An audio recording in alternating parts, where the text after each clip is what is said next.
Hi, everybody. Welcome to our fourth episode of Informal Conversation with Adam and Mike. I'm the illustrious Adam Ellwanger, Associate Professor at U of H downtown, where I study rhetoric.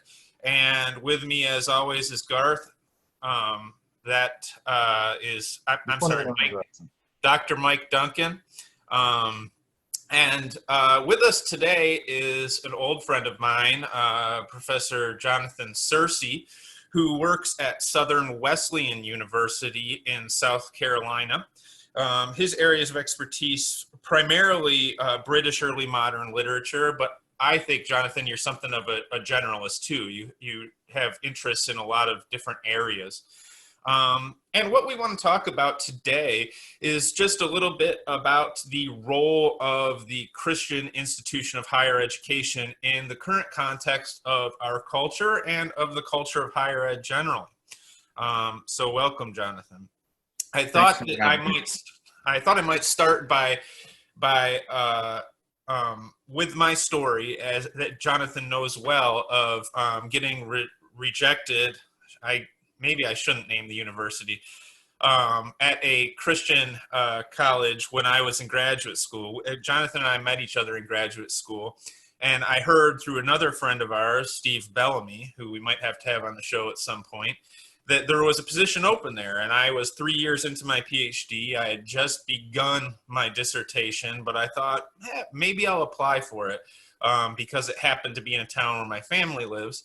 So I did, and to my surprise, I got an interview, went through the whole campus visit, everything. I think that the faculty of the English department there were fairly enthusiastic about hiring me, and they coached me on a conversation that I would have to have with the provost before the offer was made.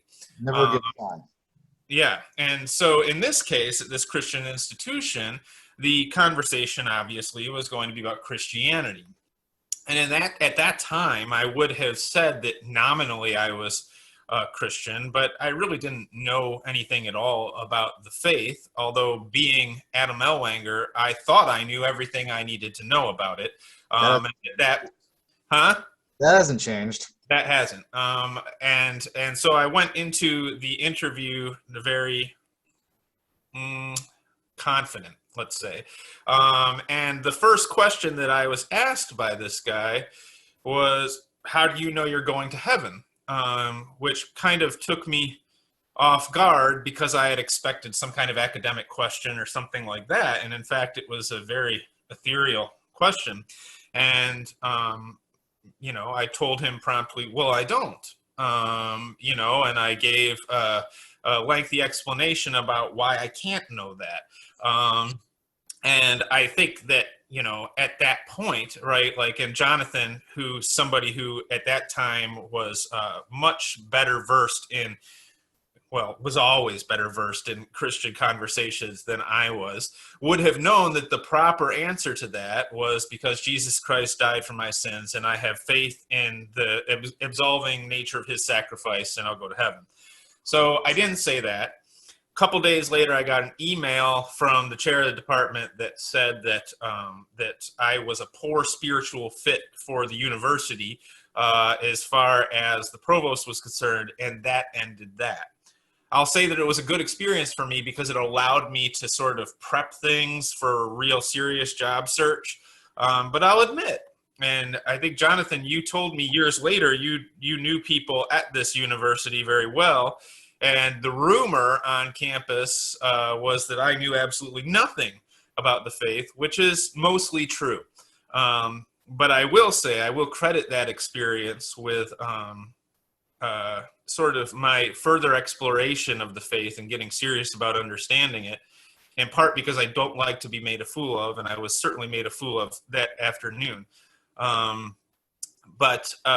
So, that's my brush with Christian universities. And I thought you might just tell us to begin with, Jonathan, about your background, maybe in terms, if not only in terms of being Christian, also in terms of working and being around Christian institutions of higher learning. Yeah, I grew up in a really charismatic household. a church that believed even that the majority of Protestant churches were not necessarily teaching the whole truth. And so even though I went to Christian schools growing up, I grew up with the belief that I was privy to the truth that other people were not privy to. And so that sort of inflected, I was being prepared to be an English professor, wasn't I? Like the idea that we are high priests, or a very old version of what it means to be a professor of English literature. I went to public universities for my higher education. I've never taken any time off. This coming fall, Lord willing, if we have classes, will be the 35th consecutive year I've been in the classroom as either a student or teacher. So I went to 35th.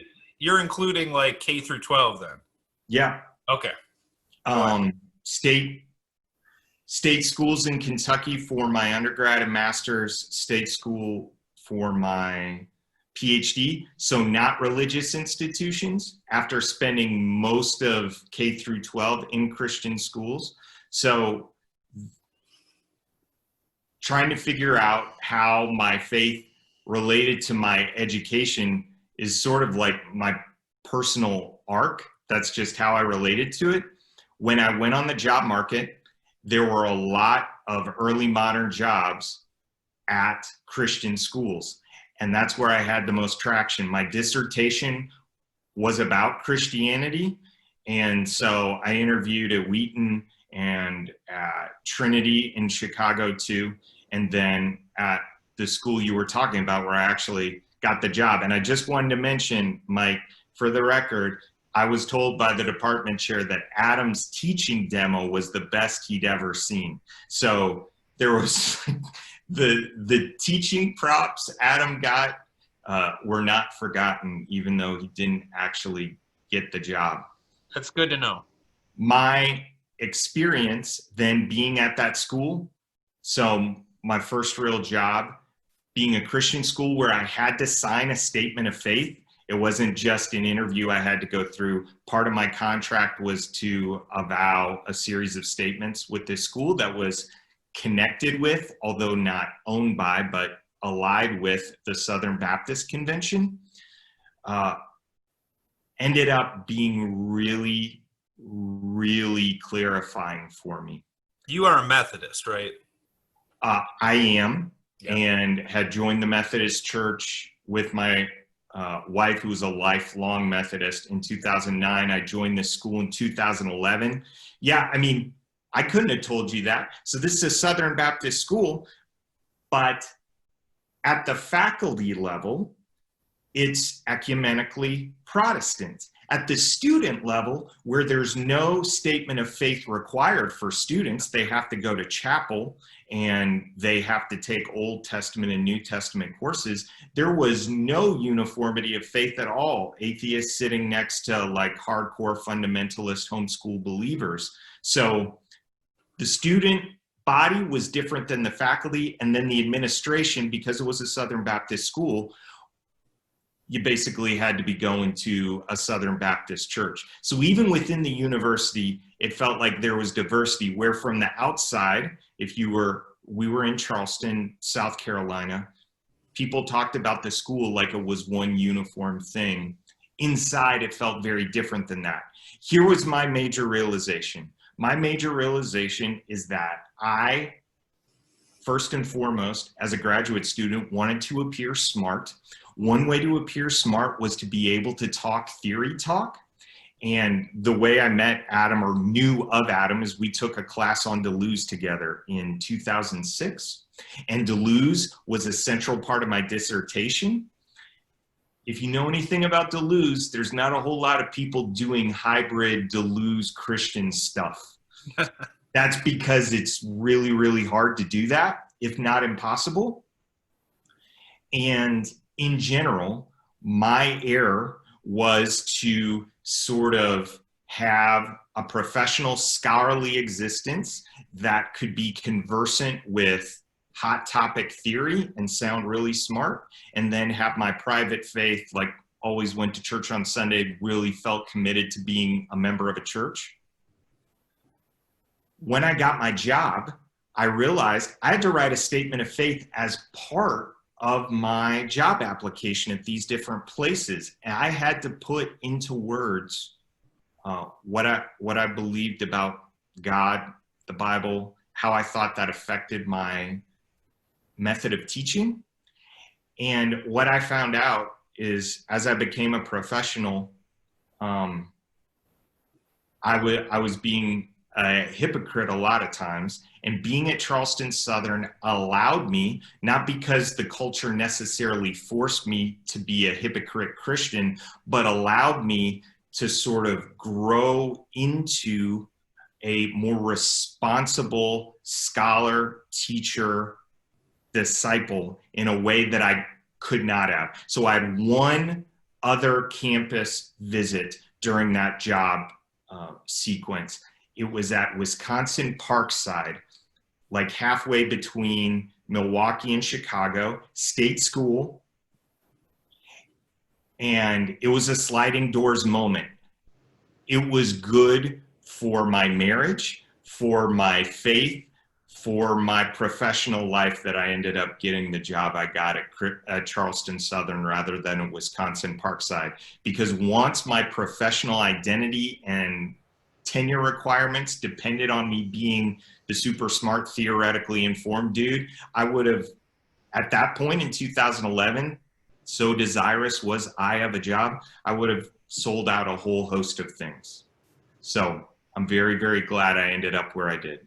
So what you bring up brings up a whole host of questions. I'm interested to hear you talk a little bit about whether or not you felt at odds with the just general student culture that surrounded our grad school environment. But one thing that, you mentioned these statements of faith. At your current university, did you also have to sign one of those? I did. Okay. So this fascinates me in part because it strikes a parallel with much of what's happening in sort of secular universities. And Mike, I know that you've talked a little bit about this and read a little bit about this, is the diversity statement that you are now required to file. Well, not everywhere. Not everywhere, right? But at an increasing number of places, right? You need. It doesn't seem to have it. It doesn't seem to have anything in particular that is required in it. Well, I mean, it does though, right? Like you can't say, look, I think that sort of the diversity inclusion ideology is overblown and wrong-headed, right? That's what I put in mine. It's a statement. They didn't say I had to be in favor.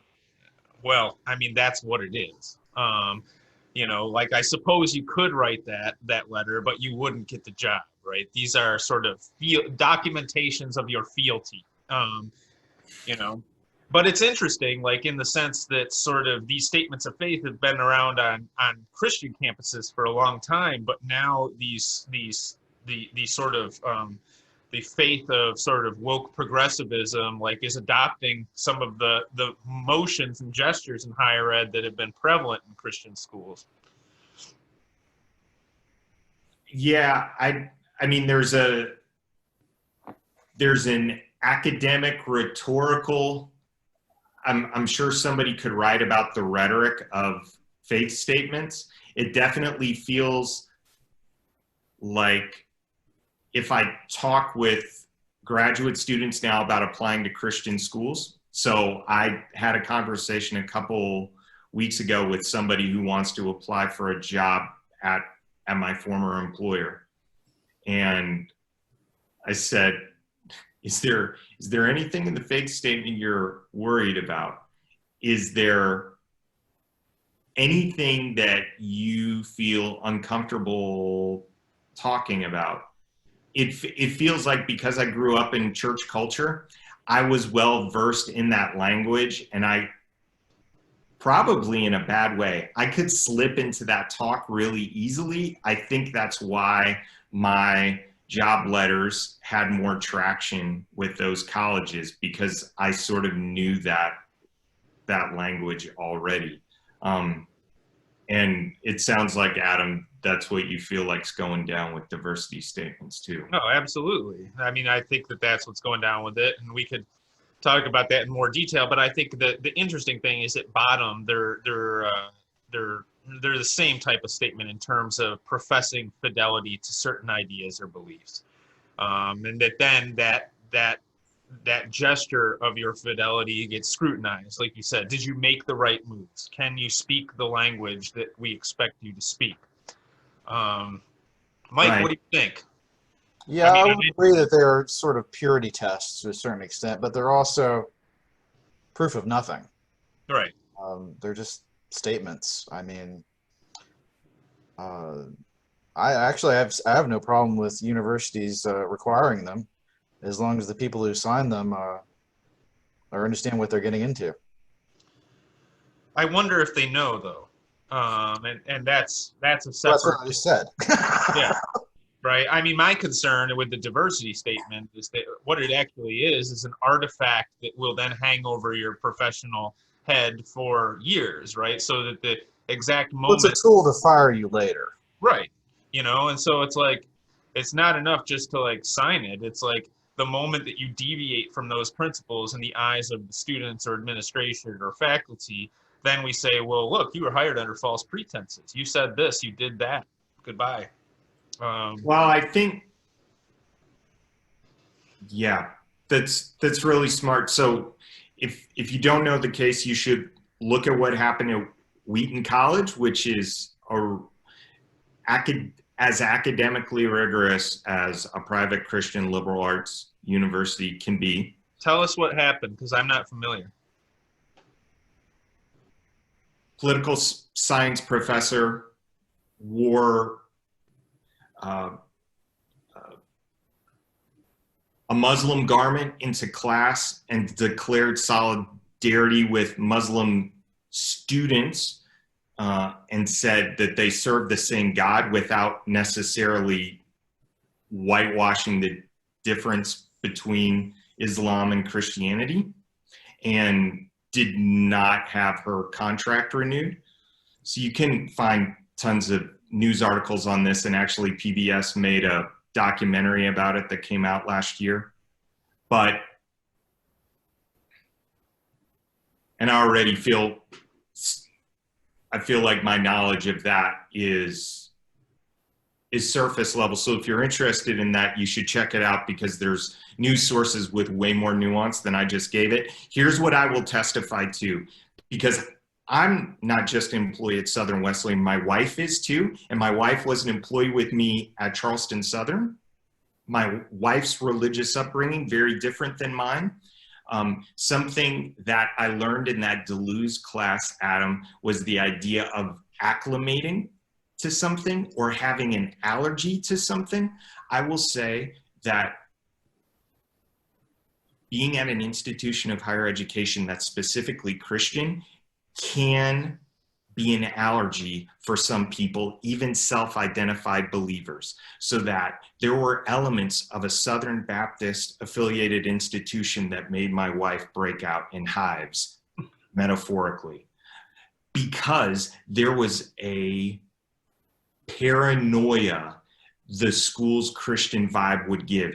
Who cares if you had an interview in 2012? Who cares if you signed this statement? It will never be enough. There's always a sense that you are performing your fidelity to the statement. And that's in a Christian school, right? With a certain set of agreements there. And it sounds to me, Adam, like what you have is an allergy to the diversity statement you might be asked to sign in a different, and the reason I say allergy is because I don't think there was somebody in a leather stuffed chair with a white Siamese cat petting it saying like, we will make so-and-so faculty member nervous and paranoid.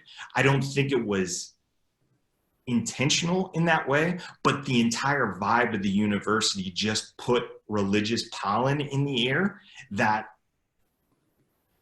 I was inoculated against. And in some ways, because of my upbringing, I felt like even the most hardcore people on campus were posers. Like if they wanted to play that game, I could play that game better. For my wife, it became intolerable. Well, that's the thing, though, is I think you're right about the allergy, but whether you're at a secular university or a Christian university, if you're giving out this pollen, whether that's of sort of performing a certain mode of Christianity or performing a certain fealty to a set of political objectives, right? I think on either side of that, it's antithetical to the mission of higher ed, right? Because it limits intellectual exploration. Universities are human institutions. Any organization is susceptible to groupthink, and that's basically what we've got here. People will tend to chase the dominant opinion, whatever that is set to, which is regrettable, but it's basically unavoidable. It's unavoidable, but I mean, there's things we can do to contain it. Yes. Jonathan, I think you were talking to us a little earlier about sort of some of the ways that this moment between the pandemic and some of the civic unrest in the wake of George Floyd's death have impacted higher ed. And I'm very interested on this topic, but I think that people who are tuned into Christian universities might be able to tell us something about how that's playing out at Christian institutions specifically, because as I see it, they're already under a great amount of duress just from culture at large prior to the pandemic. And as fewer and fewer students, fewer and fewer young people are either instructed in the faith in serious ways or have a independent personal appetite to pursue higher ed in the context of a Christian environment, how are these sort of social forces impacting the world of Christian universities? In two ways. The first is economic. So I'm at a school that has less than 1,000 people, that mostly draws from the region, that has a small endowment, and we're just worried about having the enrollment we need. And I think that's a concern that is shared by a lot of small private liberal arts schools. Our school battles that too. I mean, and I'll say it because tenure is still a thing, but like it seems to me that at the administrative level, right, the mission of our institution is to enroll as many people as possible. That is something that is a constant anxiety, even at our public secular university. Even when you say it isn't, it is. Right. Oh, yeah, it absolutely is. Right. Like nobody ever gave me a $250 gift card because I published a book. But if somebody enrolls 100 students in a week, they're getting that gift card. Right. And that shows You're doing it all wrong these years, Adam. Huh? I know. You're doing it all wrong. Tell me about it. The first thing I would have done. Students. I should have become a biology professor so that I could put that shit in a Scantron and be done with it. Okay. So the first is economic, and I would say like my heart breaks for faculty members at Southeastern in Florida, which is the largest Assembly of God college in the nation, that 30 plus faculty members didn't have their contracts renewed. Bethel, which is in Minnesota, outside near the Twin Cities, that similarly had to cancel the contracts of a lot of faculty members. And my wife and I are at the same institution, so we were very, very glad when we got our contracts this past month. Then there is the ideological conflict. So Charleston Southern, where I was at before, couldn't really play the same kind of hardcore academic game, wasn't really in the same tier as a place like Wheaton or Calvin College in Michigan. They thought a lot about Liberty University in Virginia, and that's primarily because Charleston Southern had Division I athletics and would play Liberty in basketball, would play Liberty in football. And Liberty, of course, gigantic, 100,000 students if you include online. That's crazy. And holy cow, has that been a tire fire ideologically over the past 4 or 5 years. So that's the other direction. And that has to do with race. There was an article in the Chronicle of Higher Ed this week that in the wake of a Jerry Falwell Jr. tweet, the diversity person at Liberty quit and actually started a GoFundMe page to help support other minorities at Liberty who wanted to leave and give them some support until they could find a new job. So that's been making the rounds. And then there's going to be more sort of upheaval in the wake of the Supreme Court decision that came in on Monday, which the CCCU, the Coalition of Christian Colleges and Universities, said, man, this sort of hits at religious liberty and the religious waivers that many of the schools, like my school, received. So no more so than any other institution, but there are unique challenges to institutions of higher education that are Christian. Oh, absolutely. I think that this SCOTUS ruling, if one of the missions of these institutions is Christian formation, and I have to assume that it is, right, then that would seem to depend on having both people who believe sort of the tenets of the Christian faith, but also people whose lives reflect the way that a given institution interprets those tenets. Yeah, exactly. Right. Because I guarantee it, every single one of these Christian universities, no matter what flavor, you have faculty that are gay or lesbian. Oh, sure. Absolutely. And this goes back to what Jonathan was saying, is like the need to walk this line to even get admission to these universities. But it's one thing to like for people to undertake on their own. Yes, this opportunity is worth this for me to make that statement of fealty, right? And it's another thing for the government to say, well, you can't expect anything of the sort, right? And if the mission is Christian formation from a certain perspective, then that mission becomes impossible in the context of this ruling. It's really, in a lot of ways, I mean, from the religious liberty point of view, a Trojan horse. I think it's being sold as sort of this innocuous thing, but I think, as we've seen with so many other developments in the last 10 years, these snowballs can roll downhill real quick. Well, to go back to your initial story, Adam, if the provost question had been, are you heterosexual, Adam? And you said no, you wouldn't have been a good fit either. That's right. That's right. And by that definition. Huh? By that definition of fit. Oh, absolutely. And I think that that's one of the things, like, that's the central question is, like, do private institutions have the right to sort of police who belongs to that community and who doesn't?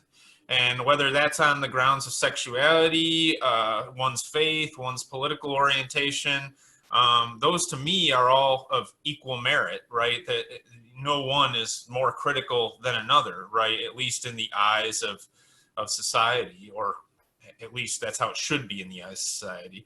But it's interesting you use the word community because you're also an employer as a university. Yeah. You've got payroll taxes and medical insurance and all that stuff. You're adding. There's another level of responsibility just than community. You're not just a member of a church. There's additional legal complications that you have added to the picture. And there's also the role as an educator. What do you mean? Another level of moral responsibility. So what moral responsibilities, in your view, do educators have that exceed sort of just teaching the content of their discipline, and if there's a duty for some dimension of Christian formation, right, fulfilling that, outside of those two things, what would you say are these additional duties as a faculty member? Well, if you're a pastor or a priest or a member, you're leading a religious flock or congregation of some kind, you have an educational responsibility there Hmm. to sort of spread the mission of your religion, whatever flavor it may be. But if you call yourself a university or a college, that taps into a parallel tradition, which is more about knowledge in general. And also, it also may have an employment aspect to it. It'll be a technical aspect, or it may also have a philosophical aspect. That goes to Jonathan's point. That was in our talk before. But if you get a doctor of philosophy, that's calling into a philosophical tradition coming out of Germany, and a very robust sort of a certain militant flavor of Protestantism that's coming out of that. But there's a similar but parallel idea of what educating means there. One of which has the religious flavor, and one of which has a more secular flavor. It's too bad in English we don't really have a verb that allows us to split those definitions very well. We just call it education.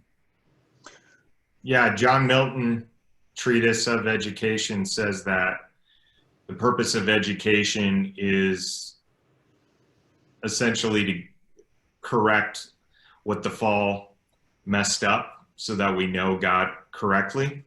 And then he proceeds to give a more rigorous liberal arts education that I'm sure anybody now who's advocating for a rigorous education would be able to support. So for him, the religious and sort of knowledge elements of education are connected, like they're implicated in one another. I will say that I don't know how I would necessarily adapt what I do as a teacher to a school where I couldn't overtly say to a student, I'm praying for you, or actually share a prayer.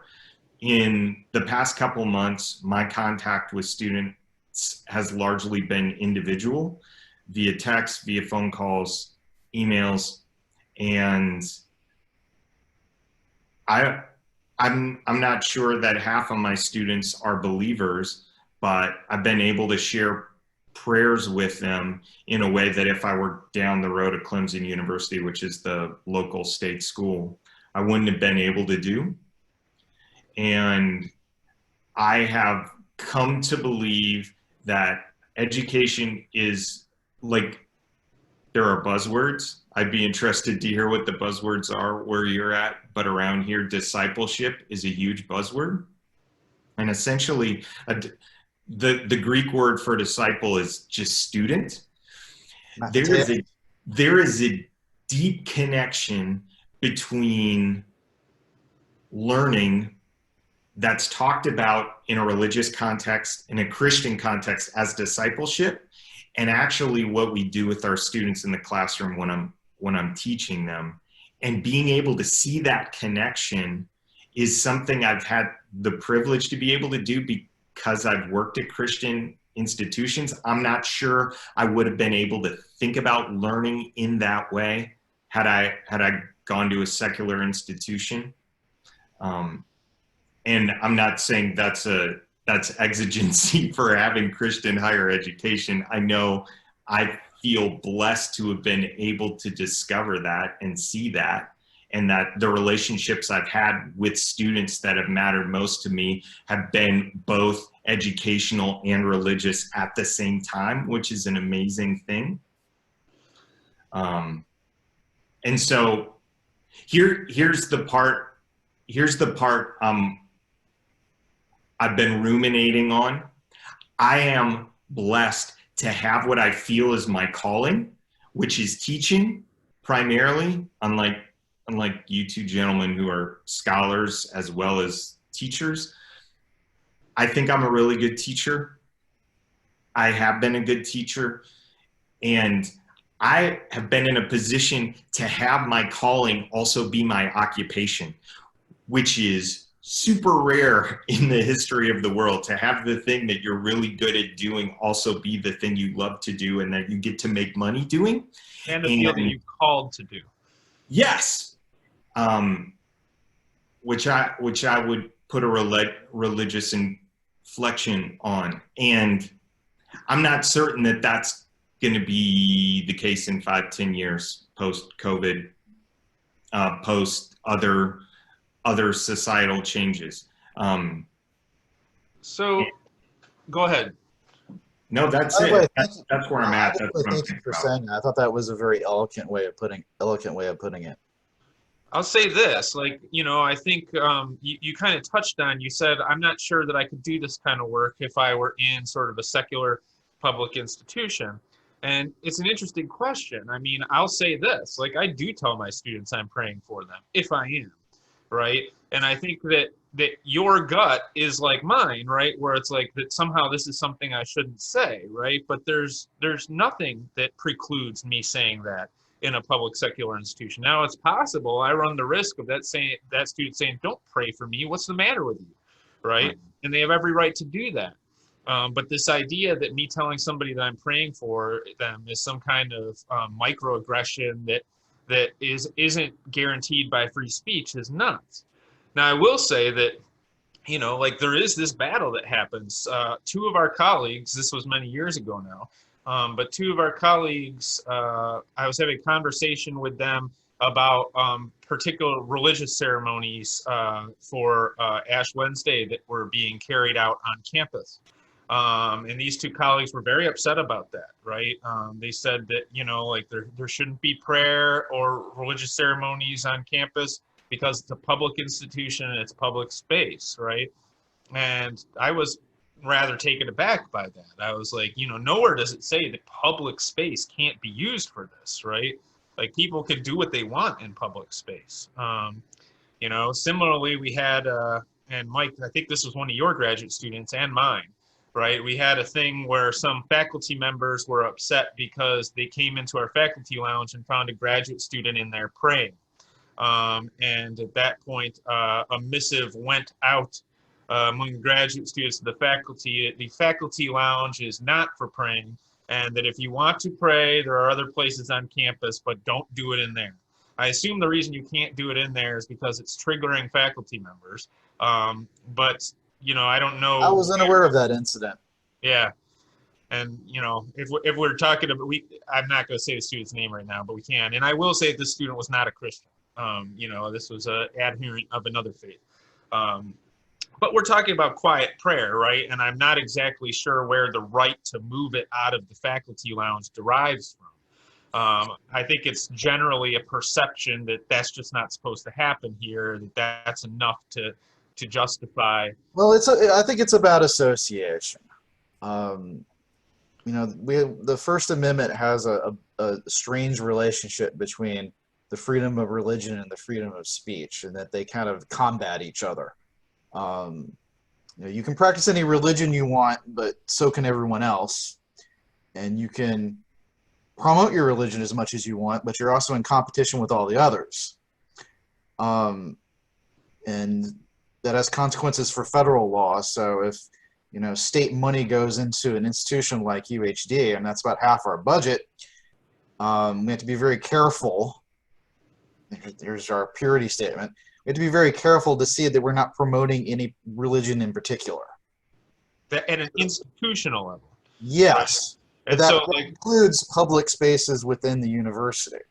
Well, I think what it includes is like the university allots space to all different groups of people with all different religious and political interests, right? And then it gets down to, well, which one gets the A300 room? Well, fortunately, it's the broom closet. Fortunately, we're not at that point. Jonathan, what he's saying is who gets the really big lecture hall, the one that we have, and who gets the little student activities funding. Right. Yeah, but nobody for the Ash Wednesday thing we have downstairs is asking for any institutional funds, right? We could do it on the south deck, which is outside, right? This and that's not. I'm not objecting to Ash Wednesday at all. I think it's fine, but I'm just saying that's kind of the thinking there, that we must purify the entire university of any religious thought, and it must be kept behind closed doors and, up here. And to Or, a large extent, it is, right? Because it takes a certain type of person, a certain type of provocateur or jerk, if you will, like me, to say to somebody in that context, hey, I'm praying for you, right? And just be ready to deal with the blowback if and when it comes, right? But you I'm have going to to steal your line, except I'm going to say I'm not praying for you, which is always a true good statement. too. That's good too. You know that when I run for president, that's my educational policies name. It's You have to do it with my prayer. some children left behind. That's my educational platform. Who gets to decide which ones? Me. So, what else? Jonathan, you have anything that we didn't get to touch on, or? I was at Charleston Southern in the summer of 2014, or when maybe it wasn't 2014 when Emmanuel AME went down. The shooting. And You're talking about the shooting at the church in Charleston. yeah, and one of the victims' sons, Chris Singleton, was a baseball player for Charleston Southern, and so that event struck us deeply. And I thought even then, like, that was also around the time my wife was pregnant with our first child. And so one of the other things I've been thinking about is, and this is after listening to the first couple episodes of this show, like, what kind of life am I afforded by the fact that I get to do this for a living? Well, I can remember the kinds of responses I had individually and that our institution had to that event, and how we were moved and just inspired by the way that the congregants of Emmanuel AME responded. Chris's big statement was choose love, not hate. And thinking about what's going down at our school now, we have a higher diversity at Charleston Southern, we did, and we do here at Southern Wesleyan, than I would have had if I taught at the University of South Carolina in terms of minority students.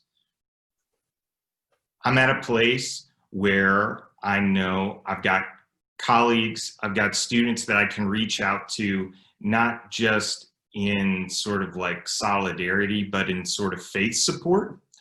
And again, I feel incredibly blessed to have that be part of what I do. And that what we do is we help our students read and write better. And to be able to see my students respond, to be able to articulate to them why it's important how we respond in writing, and in the way we talk about the stuff that's going down in our culture right now. And in a way that reflects Jesus, is not just like sort of like human solidarity, but is also inflected by our faith. It's humbling. And I hope that my time in higher ed has been worthy of that sort of like awesome opportunity I've been given. I love what I do. I hope that I continue to get to do it. And I also wanted to say thanks to both of you for motivating me to think in a much deeper way about some of this stuff than I would have otherwise. I know the title of the show is Informal Conversations. The last thing I wanted to be was informal, because I was fearful that I would talk about it in an irresponsible way. So I look forward to listening to future conversations y'all have, and I'm thankful that you're having conversations that people like me can listen to and learn from. Well, before we let you go, let me just say that you've been a great teacher to me. You and maybe 4 or 5 other people have really been people who kind of led me through thinking about the faith. Um, Also, I'm fascinated that with your sort of charismatic fundamentalist upbringing, that you're one of the people with a more encyclopedic knowledge of popular culture and alternative music than anybody else I know. And I appreciate that about you. But I wonder, one more thing before we go, and then I'll let Mike have his crack if he wants to have one. I wonder, like, we had similar experiences at the graduate program, but at that time I wasn't really practicing Christian in any sense. You were, right? And you were sort of open about that. I wonder, do you think that that impacted your experience as a graduate student in any way? Good or bad? No, nobody said out loud, dance monkey dance. I did it out of my own deep-seated need to perform and be accepted. Somebody on my committee, Esther Gilman Ritchie, was a believing Christian. My dissertation director was an atheist, but he was adamant about making sure that I wasn't simply copying his line on anything. Was that John? It wasn't John, it was David Lee Miller. I mean, so here's my experience looking back at it. I privatized my faith in a way that was totally self-chosen rather than enforced. It was just sort of this thing I thought I intuited from the environment rather than something that was explicitly said. And it was explicitly said, though. Like, I knew that, like, that was a big part of the bond between, say, you, Graham, Kenny, right? You guys were centered in that way. And I assume that those friendships helped sort of sustain you in the studies there. Oh yeah, we had prayer groups and other things. It just blew my mind when I became a professor to realize that people way smarter than me had been thinking about the interaction between faith and literature for a much longer time. Whereas when I was in grad school, I thought this was like, we were going to have to hand around samizdatas of like versions of the King James Bible that some like literary scholar in 1756 had come up with ideas and annotated in the margins. Like, so many smart people at other Christian universities have been thinking long and hard about these topics.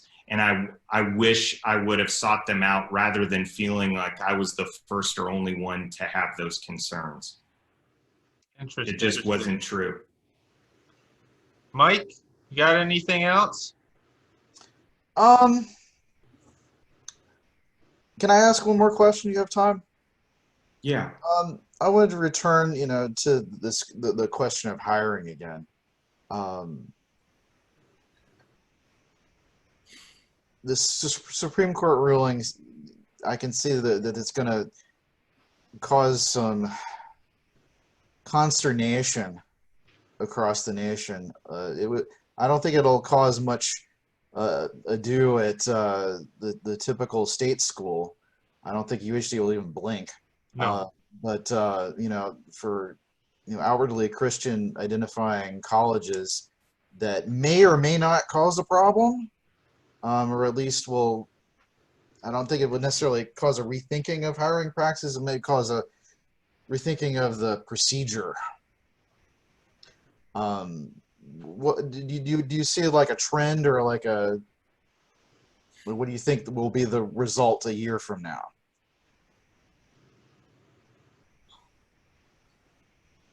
I don't know, man. Like, that is an honest answer. I mean, it's also acceptable. Two things.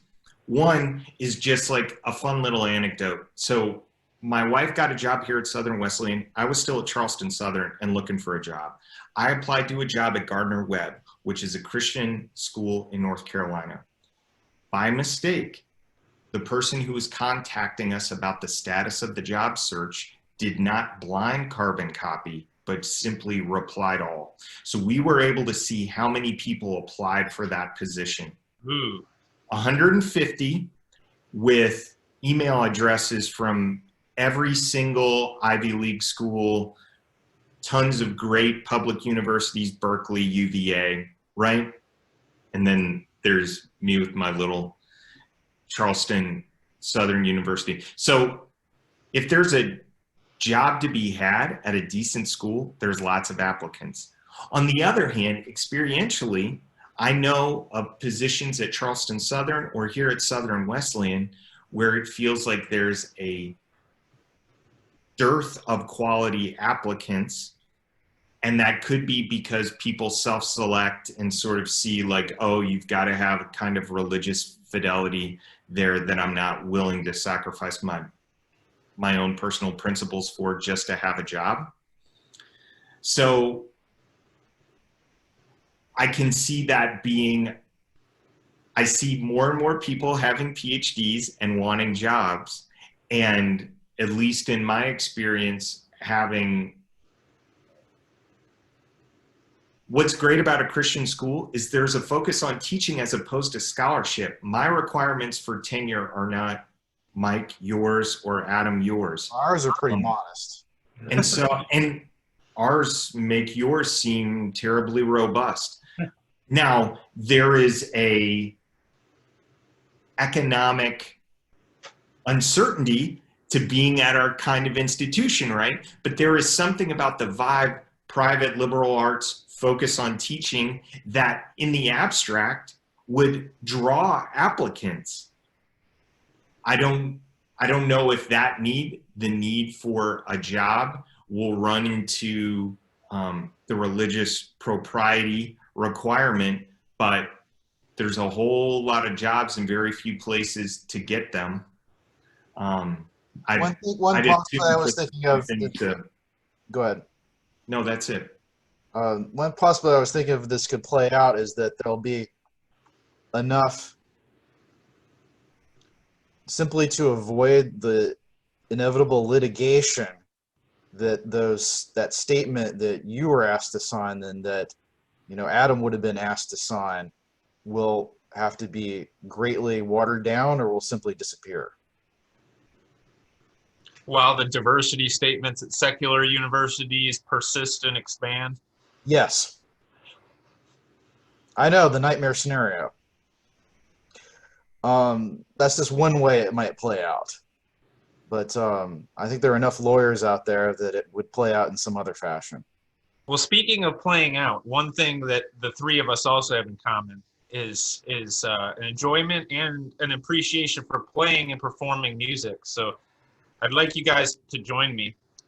Mike, I mean it, participate. Thank you for being a friend. Dun, dun, dun, dun. Travel down, come on, Jonathan, back again. Your heart is true. We really missed an opportunity. Your and a confidant. I wanted learning to fly by Tom Petty. And invited everyone you knew. You would see. Can you make this go viral? It would be for me and the card attack. There is an infectious quality to Adam's voice. There's an allergic quality too. Well, that's it. That's it for episode 4. Jonathan, thank you very much. Maybe we'll have you on again sometime. Mike, don't cut that part out. I want it to stay. No, I'm not touching it at all. Good. I don't want you to. All right. I'll see you guys. Gloves and a mask. Bye-bye. All right. Thank you, Jonathan. All right. Peace.